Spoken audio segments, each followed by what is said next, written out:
Yes, my name is Walter Amarello. We're here on a mission to build 100 millionaires who inspire to build 100 millionaires. Michael Shine, bring us in. Passive income from passive income. Big week for me. So cool. And Mitch Shorsky, how do we do it? We organize and collect, and that is why we do the 100 Millionaire Summit. Every year, so October 21st to the 23rd, the 100 Millionaire Summit is going to be bringing in some of the biggest influencers in the real estate space, in the crypto space, to help you get yourself to the next level. I'll be there. And in fact, we brought a guest on today who's got an airdrop coming. If you don't know what airdrops are, it's time to go start Googling. And I'm sure Mitch will probably explain a little bit. But Mitch, can you introduce us to Cal? Let us know who he is, why he's here, and what kind of opportunity we have to make money this week with what's coming. For sure. So Cal is the founder of LeoFinance.io, which is a financial-based blogging site, for lack of a better term, that runs on the Hive blockchain. So Web 3.0, where you can learn and earn. And from that spawn some other creative projects in the DeFi world, one of which is CubDefi, where you can stake and earn yield on your crypto. And now he's leveling up again and launching another DeFi site on the Polygon blockchain called PolyCub. And that is what we are here to talk about today. So Cal, welcome to the show, man. Thanks for having me on. Yeah, so normally we just bounce ideas on this platform. We're just like, hey, what are you doing to make money? And we all agreed before you even jumped onto this, we're making money in crypto this week. So tell us a little bit about what is LeoFinance and what made you decide to go and build this platform? Yeah. So LeoFinance has kind of become its own, like a monster on its own. It started as an idea to create basically a seeking alpha for the crypto space, a decentralized seeking alpha, and it's kind of evolved in this new thing, and it's just it's taken on this kind of expansionary kind of core in terms of migrating other blockchains, building new apps like PolyCub and Cub. And if you go to the docs, the white paper for LeoFinance, it kind of describes it well, which is, the vision is to create a Web3 ecosystem that is constantly expanding. It's like the edge of the universe. It's always expanding. It never stops, and it'll encompass everything one day. Awesome. I like it. I like the fact that it's going to encompass everything one day, and Leo's kind of like the center because it educates, right? And then the other segments that have come out almost act like a bridge to different blockchains. Like Binance is one that I never had access to until you went and created CubDefi. Then it gave us a way to get onto the Binance blockchain, and now you're doing the same thing with PolyCub. What is? Yeah, I love that too. The part that if people are listening to this, they got to get is that it is ever expanding, because I've been in this thing for over a year now, and every time we talk to Cal, there's some new idea or new concept, so something coming through. So it's just awesome, and it's really awesome that we know you too, Cal. So that's cool. Yes. It goes a long way, because Mitch will every so often, say, hey man, I was on the AMA today. There's something coming. LeoFinance is now running this new platform, and the new platform is CubDefi. And this was about a year ago, or maybe less than that. And then once CubDefi came out, like we just got inundated on Leo with all of this information about what DeFi is in the first place. And it's not just like Cal sharing his knowledge or Mitch sharing his knowledge. Like LeoFinance has hundreds of content creators who are doing their own research and figuring it out. So by the time it actually dropped, because all it was Cal saying, hey, it's coming. This is kind of a little bit of an idea of what's happening. We ended up having a lot of information about like how all these DeFi platforms work, what the potential loss would be if a pool was going up or down. What was it called? Impermanent loss. Like Loss. Right. There was so much education around DeFi coming out before Cal had actually dropped it. And Cal, you do a lot of research yourself. Like you're jumping on all sorts of different platforms like Thornchain, Matic. Like, how do you find the time to jump into all these different platforms? Yeah, no, I mean it's definitely to the credit of the community. Like if you look at Thorchain, that was brought to me from people in the community, like Shanghai-preneur, JK6276, Neil McSpadden, people like that. Find the ideas and they start talking about them on Leo. And I pretty much read every post. I'm not sitting there and opening it like a book and reading through every word, but I'm scrolling through the feeds. I'm looking at all the posts. I'm looking at the comments. I probably actually spend most of my time in the comments on Leo, and that's really where I see most of the ideas. And then I'm like, oh, this ThorChain thing seems interesting, and then I look into it. I'm like, this is a revolutionary platform, and that was back when ThorChain was like 12 cents, and no one knew about it.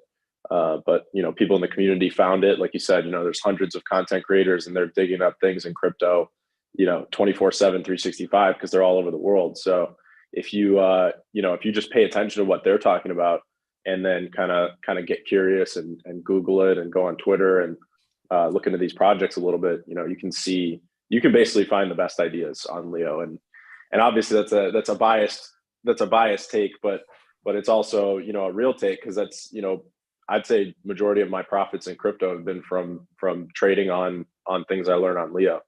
So ThorChain, I think, has been one of my, probably even better than Bitcoin for me in terms of investments.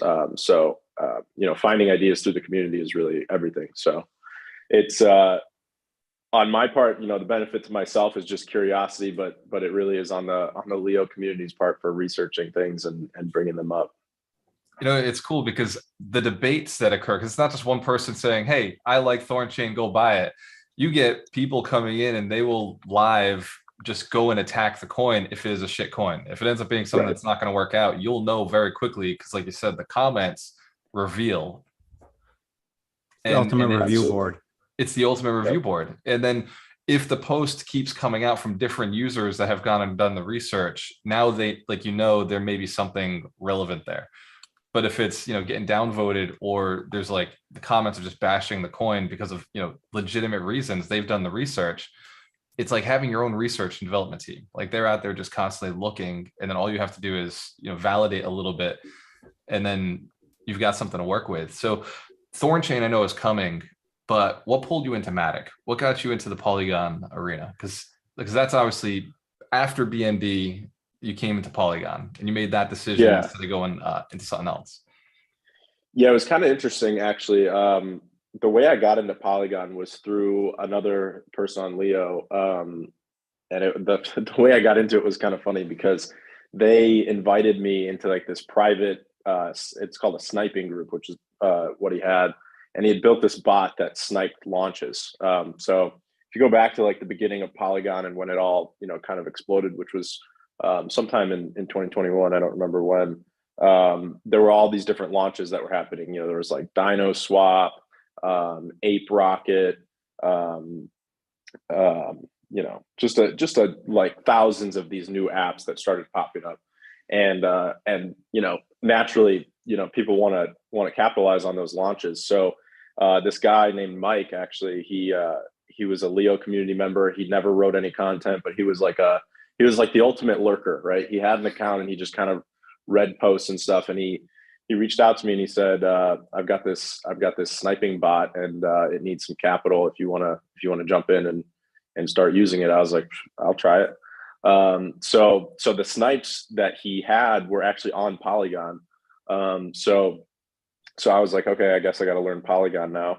And I basically just started on MetaMask like everybody else, just started playing around with Polygon, and then we had our first snipe go through, and then second, third, fourth, and it was going really well. Our best snipe was Dino Swap. It crushed it.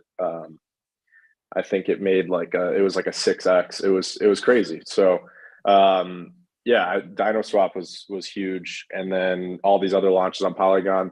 And then eventually sniping got overtaken by superior bots. So if you looked into it, there were big funds starting to move into the sniping space, and they kind of pushed us out, with their hundreds of millions of dollars. So, sniping isn't what it used to be, but that's really how I found Polygon, which is just kind of an interesting way to find something. But again, all stemming from Leo. I do think it's a really biased take, and a lot of people may not believe it, but pretty much everything I find out about comes from Leo.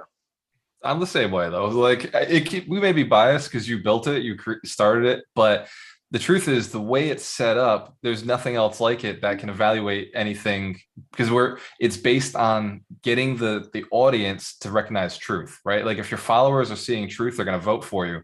So you're actually getting paid for creating good quality content. And if anybody's finding that your content is garbage, you're going to get downvotes, or you're going to get no votes whatsoever. They're just going to ignore it. And so it never gets bumped up into the top spots. So the product that comes out that is the highest truth ends up like riding the top for a long time, until the bigger influencers who are, really promoting it and pushing it, the bigger stakeholders are saying, yeah, this one, if you get like a vote from Neil McSpadden, right? Leo Alpha, like people are like, okay, I'm going to go read that. It gets a little bit more value behind it. And Neil is cautious with his votes. He doesn't upvote just anything. And I think all of us are kind of, cautious. Like I upvote people who clearly market my programs. So very biased, right? Yeah. That's a bias, Cal. Like LeoFinance, not a bias. Well, you also power of community, right? So, it's not like there's plenty of good crypto communities out there, right? But LeoFinance is a solid one because you have people that generally enjoy investing in crypto. Like, so just that aspect, you're going to have essentially kind of going back to the whole seeking alpha thing. People that are doing research because they like that investment and they enjoy doing the research and they're sharing that with people, right? And then you have a bunch of people doing that and then more eyeballs looking at it. And then in the comments you have, like you said, that kind of review board of people like battling on whether they like it, don't like it. So I think that's the power of the community. Like these guys are actual bloggers, right? Like, so like they actually go in and write in blog format. They actually give like real information. So you're not just getting like an opinion, you're getting like backed up, like here's legitimate information, here's how you log in, here's how you like go and do these cross-chain moves. It's been invaluable for my daughter. So she's a total noob and has no money. So you say go to this place, take a look, you can actually earn crypto, and she's just been all over it because she's learning from all the different people. I love telling people about it because of what it does for newbies. It's awesome. Awesome. Yeah, every so often I'll jump into something that Cal promotes or Mitch promotes. It's like, hey, I'm giving 100 Leo away. I'm like, well, I'll stack 100 Leo to it. Mitch will stack 100 Leo to it. Let's go. And I know Mike's jumped in on those. So like giving out like free stuff. Which, by the way, anybody who wants something for free, you're gonna want to hang on to these next few minutes. Mitch, can you explain what an airdrop is before Cal talks about the airdrop that's coming for PolyCub and what's coming out? Can you just let any crypto newbie who's never heard of airdrop or knows what it is, what is an airdrop and why are they so valuable for crypto investors? I mean, layman's terms is basically it is essentially getting a reward for holding something. So if you hold a certain crypto token, and in this case it would be Cub, what's going to happen is when a new project launches, what generally occurs is the founders will airdrop the new token to holders of their native token as basically a reward for, investing in their project and holding their project and being loyal to their project. So when that happens, essentially that new token comes out, they release X amount of tokens and they'll airdrop a percentage to people based on the amount you hold of their native token. So for this, people holding Cub are going to receive PolyCub, and it's going to be based on a percentage of what they hold and what they have staked. So it's in a way, it's almost like a loyalty reward. And in another way, it's sort of like free money. But that's why everyone loves airdrops. So that's a basic functionality of it. Obviously, there can be more mechanics in terms of how that airdrop works, whether it's a single day airdrop, whether it's spread out over a couple months. But in the end, hold a token and I like free money. Get some free money on the new projects. I also look at it as free money, maybe as reward for being a holder of a token. But Cal, if you could break down the mechanics of this airdrop, because Mitch alluded to the fact that some are like, it's a snapshot of this day. Whoever's holding this much of this token on this day gets X amount return. But then there could be, delays in it. It could be extended over time, like we've seen on Splinterlands. So what is the setup for the PolyCub airdrop, and how could somebody, well, I'll say this afterwards. I want to say, how can somebody get into the best position, but we'll talk about that Yeah. So the airdrop is interesting because, there's definitely a lot of ways you can do an airdrop. You know, if you go back to, you know, the biggest airdrop that kind of kicked off the airdrop mania, it was called Uniswap, and they airdropped the Uni token on people that had swapped or provided liquidity on their platform. And they did kind of a sneaky airdrop because they didn't announce it beforehand, but you know, people obviously speculated, and then, you know, a couple of people knew that it was going to happen. So they created all sorts of MetaMask accounts and traded and swapped and provided liquidity so they could maximize their airdrop. So that you've got like the sneaky airdrop, and that's kind of what Uniswap did. Then you've got, you know, all sorts of other airdrops where people say, you know, you got to hold this NFT to get another NFT, or they say, you know, you have to have this much staked and then you'll get this much airdrop. There's all sorts of airdrop mechanics out there. What we did is very similar to Splinterlands. It's actually the same contract that they used for their airdrop, which takes the entire pool of tokens that we're airdropping. So with PolyCub, it's 1 million PolyCub, and obviously the starting price of PolyCub is at $1, so it's $1 million, and it's being airdropped onto the Cub community. And the Cub community, we launched Cub back in March 2021, so it's been almost a year. So it's kind of poetic because it's like a year anniversary. If you've been holding Cub and stacking it up, you've basically been positioning yourself to get this airdrop. And it's going to be super interesting because instead of just doing this one-time airdrop where, you know, it airdrops, the coin pumps and dumps because everyone gets the airdrop on airdrop day and then sells it right after. Instead of doing that, you incentivize the long-term holders by saying you're going to get the airdrop, but you're going to get it over 60 days. And every single day throughout those 60 days, your balance is going to get re-snapshotted. So what that means is on day one, if you got 10,000 Cubs staked, then you're going to get 10,000 Cub worth of the airdrop. If you stake another 5,000 Cub by day two, then you're going to get 15,000 Cub worth of the airdrop. Nice. And then if on day three you sell half your Cub and now you've got 7,500, you'll get 7,500 Cub worth of the airdrop on day three, and that'll last for 60 days. So it incentivizes people who stick with it for 60 days, nice. As opposed to, you know, the quick jump in, jump out. The staking rates on Cub are pretty enormous. Sorry, have you seen this work before? I think Mitch mentioned something with Splinterlands, but I just... Yeah.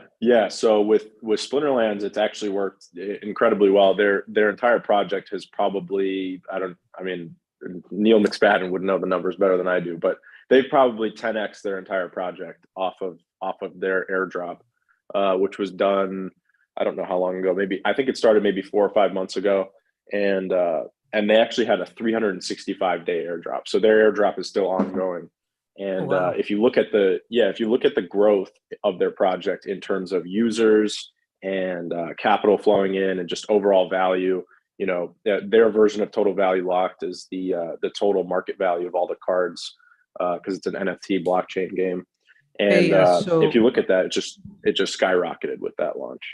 So I still am on Splinterlands. I am part of the coin airdrop. Go ahead, Mike. Sorry, Walter. Just a follow up to that.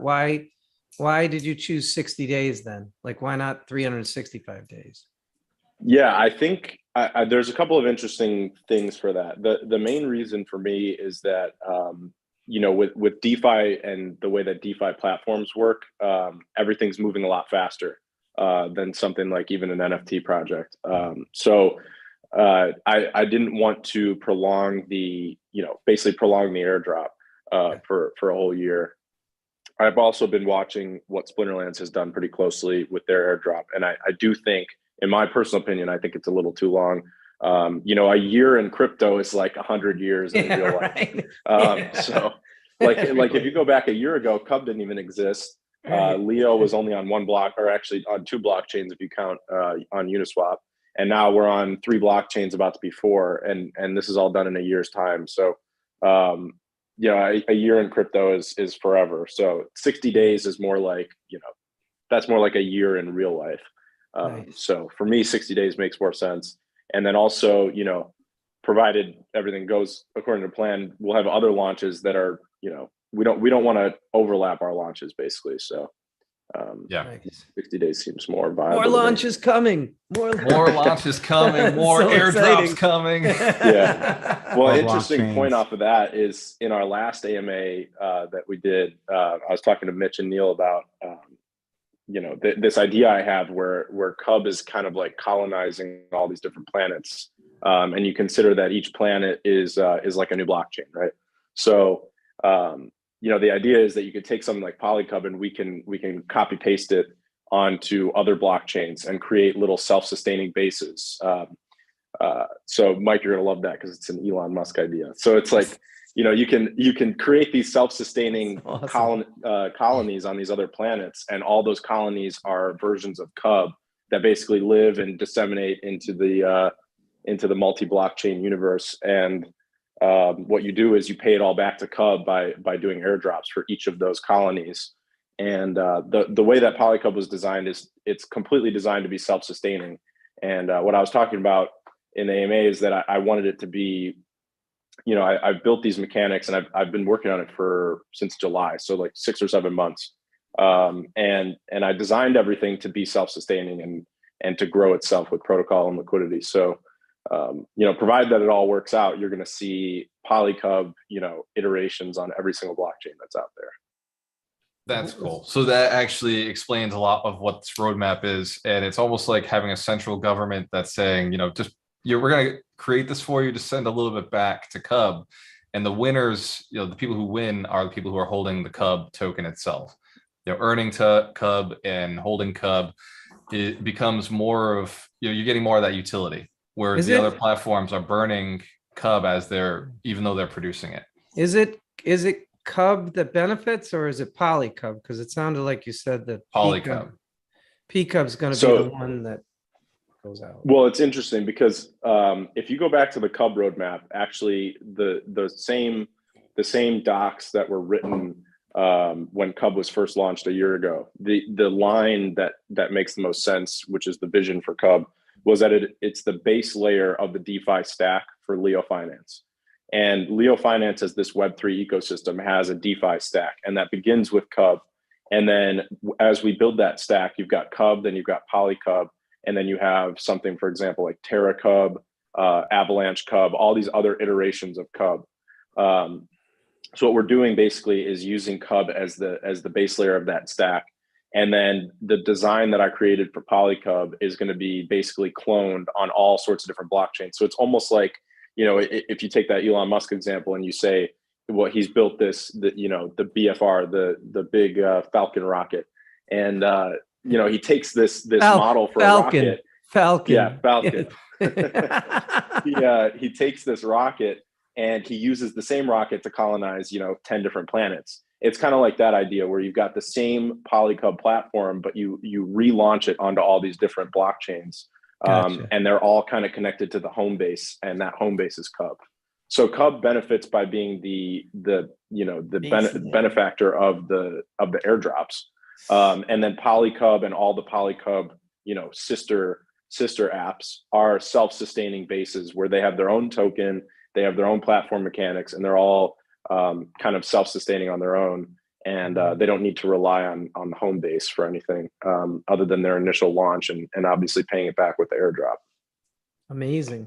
Very cool. So we talked about airdrop. Obviously, we talked about kind of the ecosystem that's being built, and obviously LeoFinance a little bit. But for those people that have maybe just heard the name CubDefi or PolyCub, but they don't even know what that is. So what exactly is, CubDefi?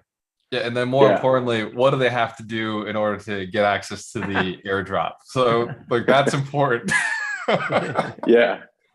So CubDefi is, it started its life back in March 2021, and we launched it in this craze of DeFi where Binance Smart Chain had just come out, and people were building these apps, and they're called yield farming apps. And there was Goose DeFi, Pancake Swap, all sorts of other apps that came out.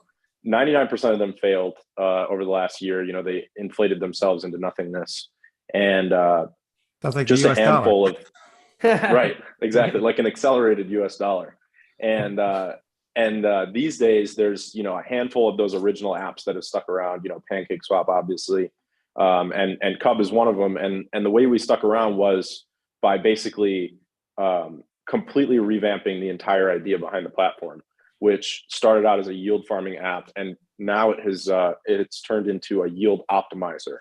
So a yield optimizer means that we use other platforms to earn yield and bring it back into our own platform, and that we call that kingdoms, where it's called cross-platform composable auto compounding, which is basically just a fancy way of saying it's a fancy way of saying that we've got smart contracts where users can deposit capital. You know, it can be BNB, BUSD, Cake, Ethereum, Bitcoin, Cub. Users can deposit that capital, and then that capital is via smart contract, all autonomous.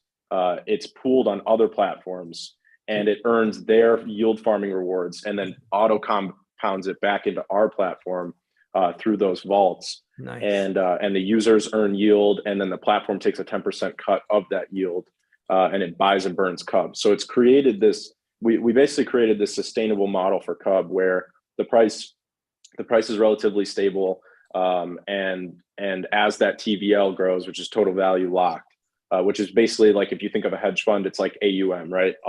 Assets under management. Same idea. As we build that TVL, Cub continually gets burned and the token gets more stable. So we've migrated from yield farming to yield optimization. And PolyCub is kind of the third iteration of that, where we've built a yield optimizer that also has, you know, features of other major DeFi platforms like Curve, like OHM, and these platforms that have done really well in terms of mechanics. So we've kind of merged the best of both worlds. And that is technically called DeFi 2.0, which is centered around protocol and liquidity. And the second part of that question, you know, how do you get the airdrop? It's you basically just buy Cub, you stake it in either the Cub Kingdom or you stake it in one of the 2 Cub farms. So there's 3 locations to get the airdrop.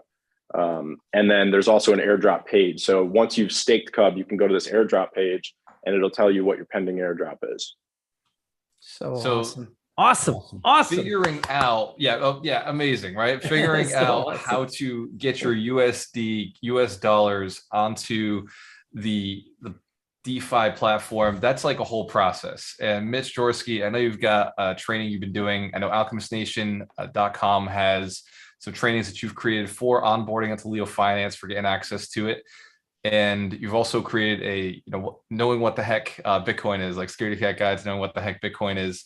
Can we expect some training around, onboarding people taking US dollars into these DeFi platforms? Is there something that you would be putting out there soon, or maybe a live call maybe this week?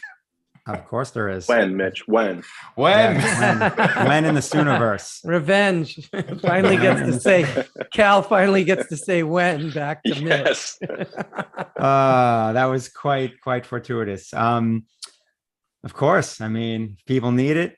I got it. So, obviously I've done a DeFi masterclass for some people if they want that hardcore one-on-one attention, and they got a good chunk of money that they want to put to work, because those yields on the DeFi sites are quite nice. They outpace anything you can do with traditional finance or even with real estate. And, we're all real estate investors, and DeFi beats that, and it's a lot more liquid. There it is. Good old real estate. It's the building. But yeah, and I mean, I can certainly do a call where we talk about, just what it is. And then anyone that wants to actually jump in, then can kind of just do a course with me. Sweet. You're putting it in the chat or some link or something like that. Yeah, so we'll go to alchemistnation.com. Go to alchemistnation.com. Check the recent article that Mitch is about to write up and post that he hasn't written up yet. I'm encouraging him to go right now. And then we'll be out there saying, hey, here's the link, and probably point back to his 2 crypto classes. Actually, if you go to Alchemist Nation right now and you go to the featured section, I'm pretty sure I have Mitch Jorsky's crypto classes featured at the moment. So anybody who's looking to get into LeoFinance, looking to get into the DeFi space, maybe I'll just give you rights to that article, Mitch, and you can just update with some stuff or links. Yeah, I mean, it's a good starter point for everybody. I mean, there's the how to get on LeoFinance, and there's also the course where I go over the crypto basics, in terms of just understanding what crypto wallets are and what a blockchain is, because, you know, if you're going to get into DeFi, you need to understand how to use a crypto wallet, because that's a big piece of it. So if you're buying crypto on whatever it is, Coinbase, crypto.com, you know, regardless of the centralized exchange, you're going to need to send that crypto to your personal crypto wallet to be able to get involved in DeFi, because that's exactly what it is. It's called DeFi for a reason, decentralized finance. Just so you know, Walter and I both learned from Mitch. So Mitch is the master. We were kind of beta, so definitely check out his course, because that. Ironically, I learned a lot. I learned a lot from the LeoFinance community. So everything I've taught you guys, I'd say at least half of that I learned from the LeoFinance community. LeoFinance, nice. I was checking on LeoFinance. I was looking at the Hive stats, Leo Hive stats, and I've earned over $5,000 on Leo just doing something I do anyway. I'm already blogging. I'm already creating content. I'm already, you know, posting and doing the social media stuff. And to have earned like $5,000 worth of Hive and Leo is like, man, it's just unfair. Like, YouTube has never sent me that cash, right? Facebook has never sent me that cash before. So, and that's the beauty. I appreciate you, Mitch, and I appreciate you, Cal, for the platform you created for us. Yeah, Cal, I did want to point out my kids have it too. I've got Cub farming set up for Jonah and Noah and Samantha, so they're all nice. They're all long-term holders. Family of farming. On Splinterlands too, isn't he? Say that again. Isn't Jonah on Splinterlands? Noah is. Noah is, yeah. But cool. Nice. You're getting your kids into crypto now. All makes sense. Cal, I know that we've been bouncing the idea of getting you down to the 100 Millionaire Summit. It's coming up in October 21st to 23rd. So mark it on your calendar. We definitely want to see LeoFinance there, see the community. Because what you guys are doing, you're the seeking alpha for, you know, crypto, like letting people know like how crypto works. But then you got to speak, you know, authors like me and some other guys on there, like Taskmaster, who are creating really financial focused posts. I'm doing real estate focused posts and personal development. And there's other people in there who are like silver and gold bugs, who I think are absolutely crazy, but love them because they're on the platform. So So LeoFinance.io, if you haven't checked it out, you've got to. If you have any questions on how to get started there, go to alchemistnation.com, and Mitch's courses are really, really good videos, really basic ways to get onto the platform. Cal, if there's any one more thing that you want to say about PolyCub or why people should get into crypto, we'll give you like 20 seconds. What is your big and then take I got a quick question for Cal after that. So yeah, Walter's never getting to his call. Yeah, just I think the big picture for me is just if you're not in crypto, get into it, because it's if you went to like a California gold rush, this is the equivalent, and it's all digital, and you could be across the world and have access to it. It's the coolest industry I've ever seen, and I've been in it for I don't even know now, 5 or 6 years, and I still learn new stuff every day, so it never gets old. That's awesome. Awesome. I love it. So Cal, my quick question is that phrase that you use, like cross-pollination, whatever the hell you said. Did you ever use that to meet women? Oh yeah. Yeah, no, I'm about to cross-pollinate blockchains, girl. You ready? Yeah. That's my it's called the HODL gang, line. Baby. Let's get it. Yeah. I run a cross-blockchain composable yield farming application. You wanna come see how it works? We'll find out real quick if she's a crypto investor. That's amazing. That's amazing. So if you want to meet Cal and you want to get more involved in Leo, go get your tickets for the 100 Millionaire Summit. Those tickets are going up in price in 7 days. I apologize, but it's not my fault if you didn't go buy them on time. Early bird special for a reason. For the next month, every 30 days, we're going up 10% on ticket prices. We get closer to the event. Save yourself some money, save me some stress. I got to know who's coming so I can get all those tickets created for everybody, all the badges and the seats, and especially the fancy speakers like Mitch, Mike, Cal, and many others. Rod Cleef has agreed to come. Ken Walls. We're getting Elizabeth from Invest Her will be on the stage, like showing people how to get to the next level. These are millionaires, multimillionaires. And they were investors who are just looking to give back and pay it forward. And they've got some cool platforms. So cheers to your success. We have a choice. Always work with the best. Michael Shine, take us out of here, man. Massive income from passive income, which of course includes cub farming. Mitch Jorsky, what is your phrase? Organize and collect. Awesome. And Cal, thank you so much for your time, man. The point is not to Thanks, work, Cal. it's to generate income. Yeah. We'll see you on the next 100 Millionaires podcast. If you haven't gone to the LeoFinance social media group, you got to go check it out. They are dropping some great knowledge. It's not as big or as expansive as LeoFinance itself, but some of their best content creators are sharing information out there. So thank you, Cal, for what you're doing and for the growth of the community. I'll see you guys in Thank there. you. Cheers. Bye, guys.